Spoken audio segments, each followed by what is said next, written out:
Westmoreland Community Connections is a presentation of St. Anne Home. Welcome to Westmoreland Community Connections, a look at issues and happenings on Classic Hits 107.1 WHJB. Here now is your host, Chad Amond, President and CEO of the Westmoreland County Chamber of Commerce. Hello and welcome to Westmoreland Community Connections. I'm your host, President and CEO of the Westmoreland County Chamber of Commerce, Chad Amond. I'm delighted to have Carol Dunlap. She is the host home coordinator of Valley Youth House Bridge to Home Host Home Program. Welcome to the show, Carol. Oh, thank you so much. I know that's a long name. Yeah, right. But we wanted to actually name the program to differentiate the host home program from other programs that are named the same. Well, tell the listeners your background and how you got connected with Valley Youth House. Sure. I'm originally from Westmoreland County. I spent the past 30-some years with working in the human services field. I retired from the county with 30 years of experience. And this is a brand spanking new program. It's a program that is a promising practice from the Department of Human Services. They think that host home programs will help youth who are unstably and homeless in the area. Valley Youth House was courted from the Western COC, which is a continuum of care. It's a group of 20 counties. The 20 counties formed to apply for funding through the Housing and Urban Development, HUD. HUD provides funding for homeless services, and it has been recognized that youth homelessness is on the rise, unfortunately. And Housing and Urban Development usually only funds programs for 18 and older. And we see an increasing amount of youth homelessness under the age of 18. So the Federal Home Loan Bank and Pennsylvania Higher Finance Agency came together for a grant called Home for Good. And Valley Youth House applied for that grant. And we are now starting up this new program to help youth ages 16 to 21 if they're still in school. Valley Youth House is predominantly in the eastern part of the state. They serve 14 counties, and they provide a wide range of services and a continuum of services from behavioral health to street outreach to shelter programs to work with LGBTQ community to shelters. They were one of the first runaway homeless youth shelters in the Lehigh Valley. The Western Continuum of Care, as I just spoke about, they advocated and supported Valley Youth House to cross the mountain, as I say, into the western part of the state to do this program, and we are currently piloting this program in 4 counties: Westmoreland, Washington, Indiana, and Armstrong. And I was brought to this program because I was actively involved with the Western Continuum of Care. One of my first jobs in Westmoreland County was an emergency youth shelter, and I won't tell you what year that was. So I'm coming full circle to work with youth. I think youth are the background to what's going to happen in the future, and we really need to support them. Well, I went on your website, and it's valleyyouthhouse.org, and I seen probably you mentioned 14 offices across the Commonwealth. Correct. And I think your office is in Latrobe, right? Well, it is a remote office, and I'm originally from Latrobe, so I'm working out of my home right now. This program was just started, like I said, with the funding from the Home for Good money, and so we just started in March of 2019. Oh. So we're building we'd like to build a continuum out here in the western part of the state. Valley Youth House would like to expand to offer their expertise in providing services to youth. So we are starting remotely, and then hopefully we'll expand and have an actual physical site. Well, I mean, tell the listeners what the mission is for Valley Youth House, and I mean, give a quick summary, and Sure. Valley Youth House, and I believe this 100%, that we envision a world which every young person belongs to a nurturing environment. Valley Youth House is currently seeking homes in the Westmoreland, Washington, Indiana, and Armstrong area to assist those unstably housed or homeless youth. These would be volunteer homes, and they would be matched with the youth. The objectives of the program and Valley Youth House are really to provide life skills for these youth and assist them in moving towards a new path. Obviously, some of these youth struggle in the community and oftentimes are struggling with education, and that's a number one priority. The host home program would like to keep youth in their local school districts. So that's why I reached out to WHJB, which I've listened to forever. Right. Because it reaches such a wide audience in those 4 counties. And we wanted to really get it out there that we are seeking local families and individuals to get involved with our youth who may be struggling. Mm-hmm. I mean, what is the average age of the youths that you work with? And probably, I mean, all across the nation, but in Westmoreland County, we have a 3.7 unemployment rate, and those students, I mean, maybe can get a job and stuff like that. Sure. I agree with you totally. The youth that we're talking about oftentimes come from dysfunctional families.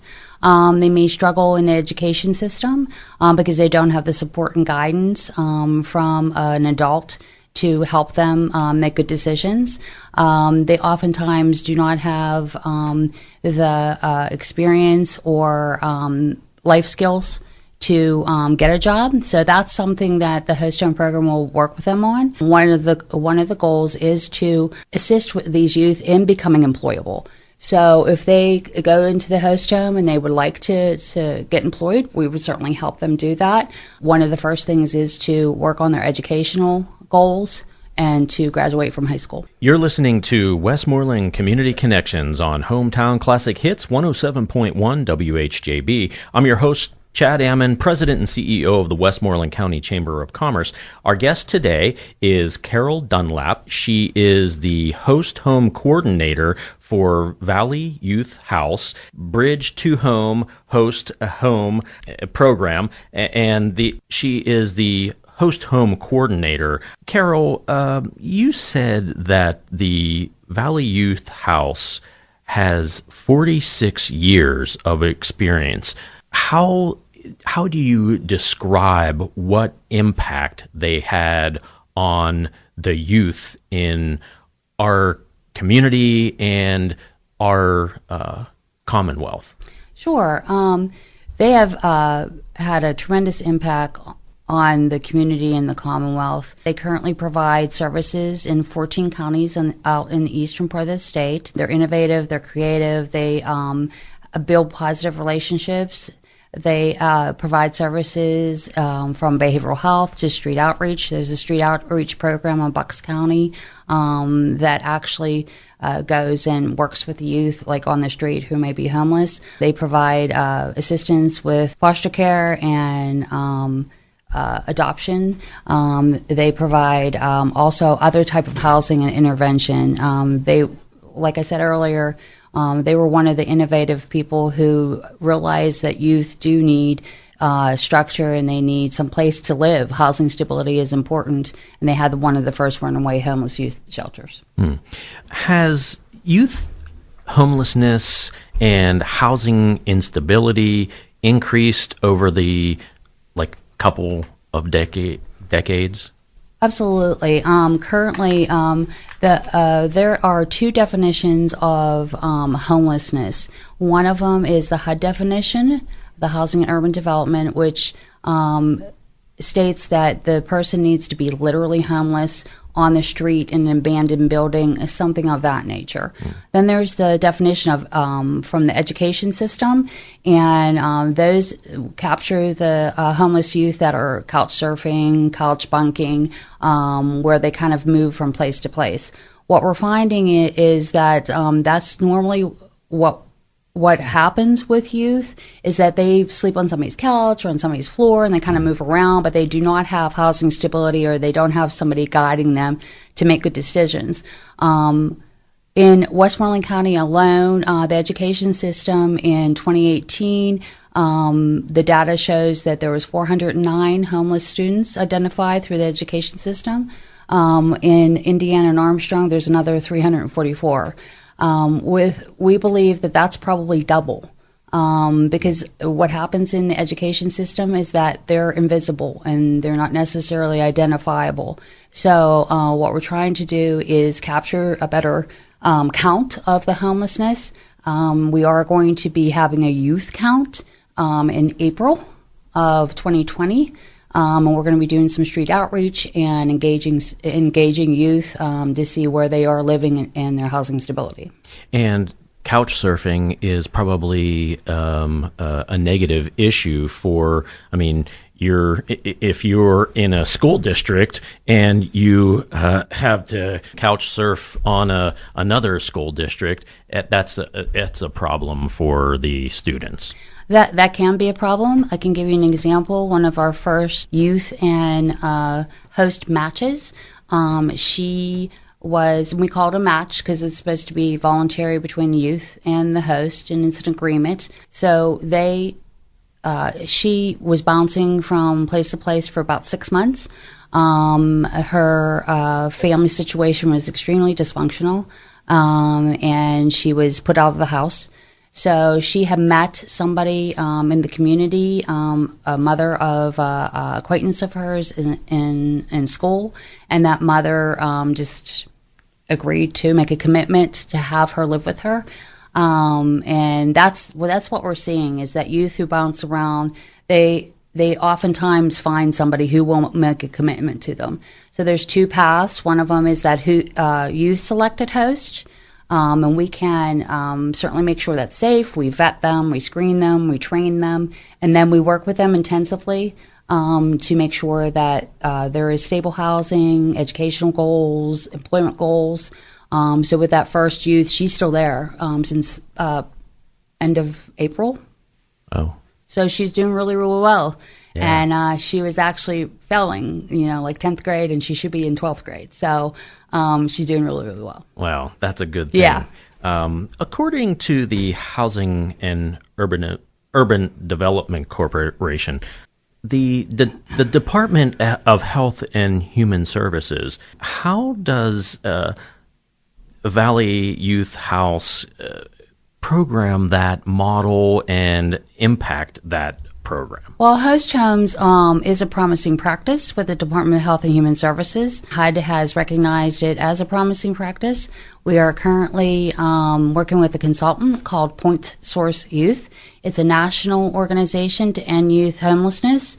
They have host homes across the nation, and they have given us some guidance on how to start up this program in this side of the state.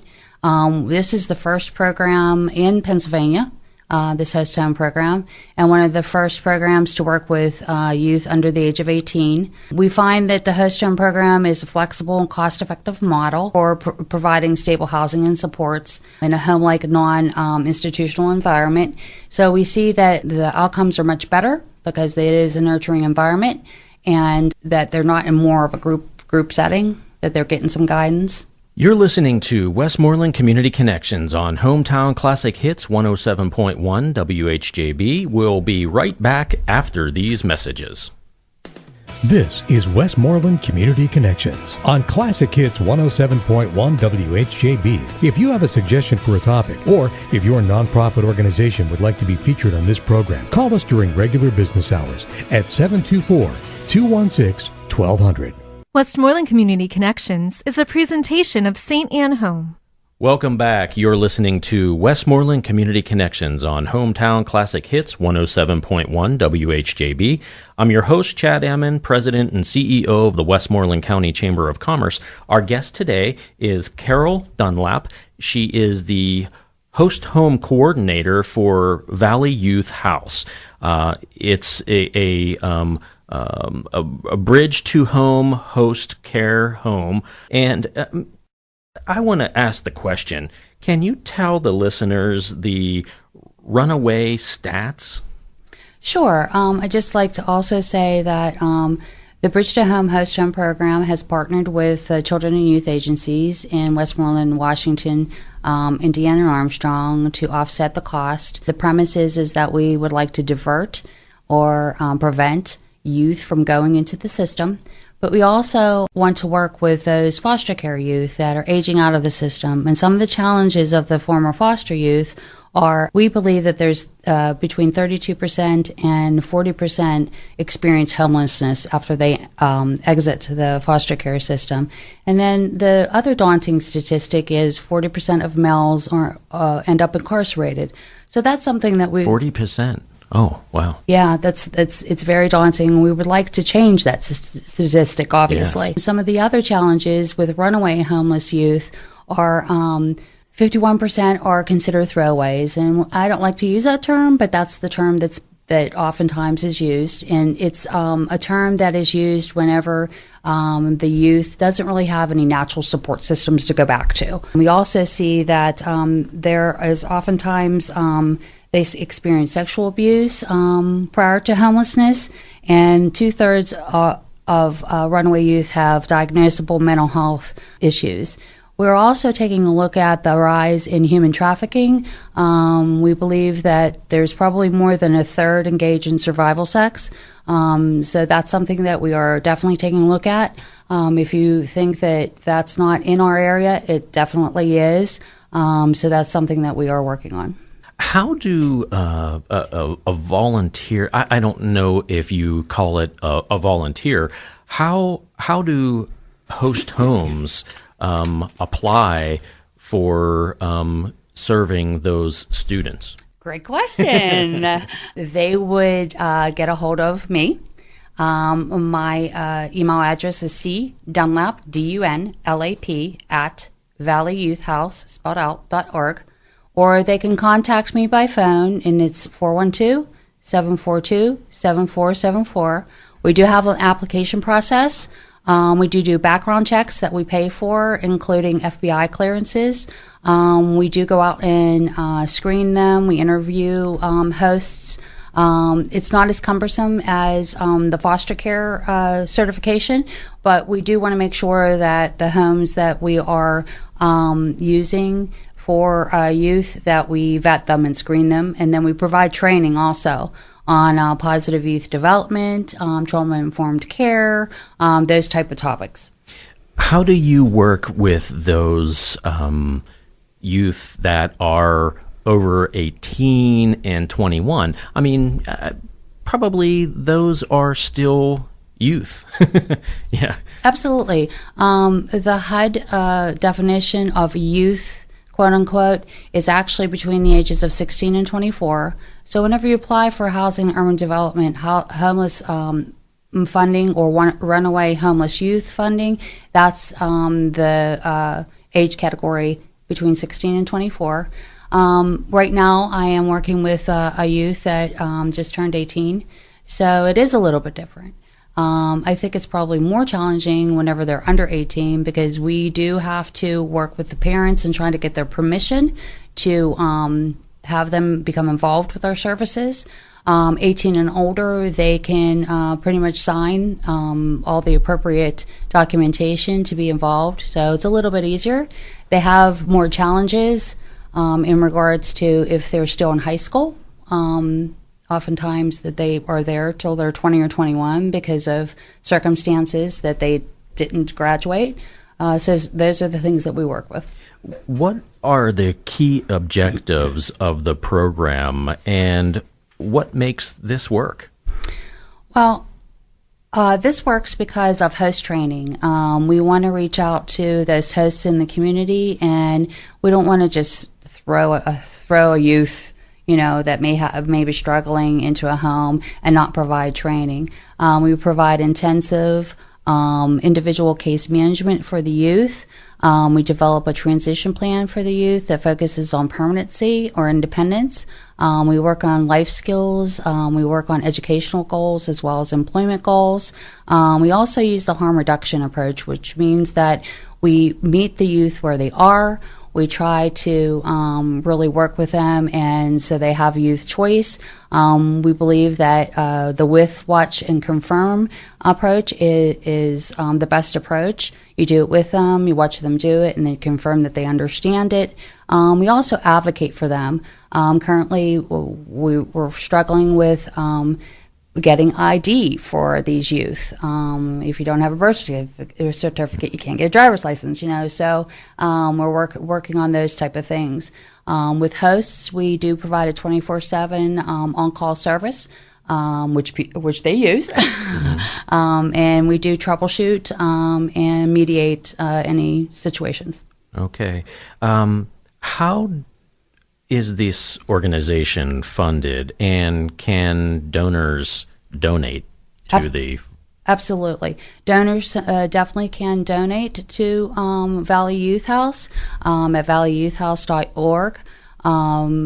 It is a nonprofit organization. It also receives funding through Runaway Homeless Youth funding, Basic Center grant funding, HUD funding, other type of funding sources. But yes, it is a nonprofit organization. They do a lot of fundraisers.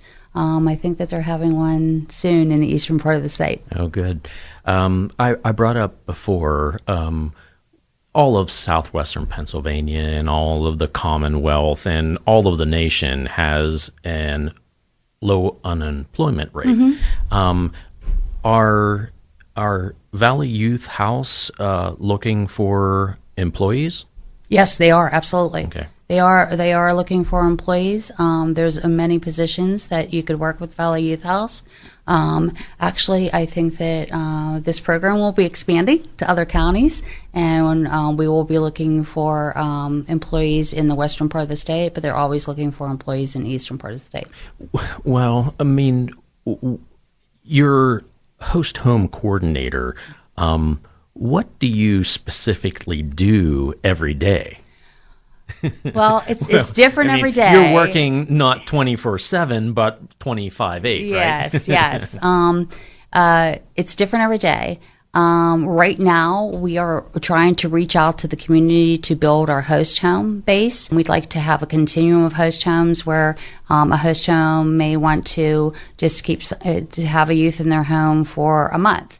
But we'd also like to have those host homes that may have a youth in their home until they graduate from high school. So we're trying to build that host home base. We do screen and do assessments with youth. I'm headed there this afternoon.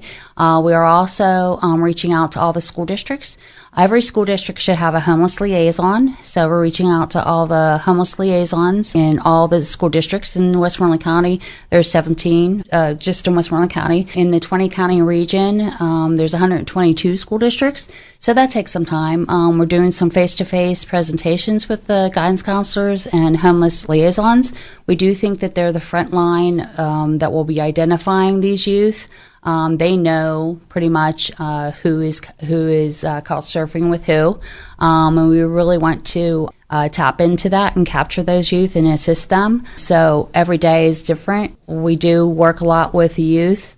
I'm currently, this afternoon, I'm going to be taking a youth to meet a prospective host home. She's been couch surfing off and on, and she's 18, so she hasn't decided what she wants to do. So we're really encouraging her to become more stable. So I will be doing that this afternoon. What organizations do you work with? I'm thinking, do you work with the superintendents from the school districts or the counselors and stuff like that? Do you work with the intermediate unit and stuff like that? Sure. I was involved with the Step Up initiative with Westmoreland IU. We do work with intermediate unit. We work with community action agencies. We work with the CYS agencies. We work with any agency that will provide some resources and support. Pick, and any agency that CASA. CASA, like sure. Yeah. Absolutely. If we were here a year from now, what would the project that you were working on be an ideal project? That's a great question. I am determined to have this be successful. Right now, with the funding, we can serve up to 15 youth. We need to build that foundation of host homes. We just recently were awarded runaway homeless youth money funding, and that can assist youth for emergency type placements. So we have to build that host home field. So we will be doing that. We're hoping to serve around 7 youth per month with that. I personally just like to see that the youth, there's a smile on their face, that they're really stable. And currently we have served 3 in the past 6 months. That's not too bad. I've had other referrals, but as you know, teenagers don't always want to participate in programs. Mm-hmm. So 3 out of 5 referrals we have helped. 2 of them are still with the host homes, and I think that they will be there indefinitely. So I see that we are going to be serving many, many more youth in the community. Any last thing that you want the listeners to know? I mean, I'm thinking you're going to bring up, how do the listeners host and donate and stuff like that? Absolutely. I think that we all want to recognize that there may be a youth in your community that you're not real sure where they're living, and please, make those referrals so we can reach out to those youth and help them and hopefully provide some services. And then we are seeking and recruiting host families, individuals in Westmoreland, Washington, Indiana, and Armstrong. We need to build a continuum, like I said. We want those youth that are in local communities to stay in their communities if they choose to do so and attend school. Oftentimes, even if they're couch surfing, they're still attending school, so we want to support that. You can reach me at 412-742-7474, and I am much more attainable sometimes by email. It's cdunlap, DUNLAP, at valleyyouthhouse.org. I will get in touch with you. There's an application process. It's not lengthy, it's not cumbersome, but we do need to make sure that host homes that we are matching youth with are safe and in the school districts that we need them.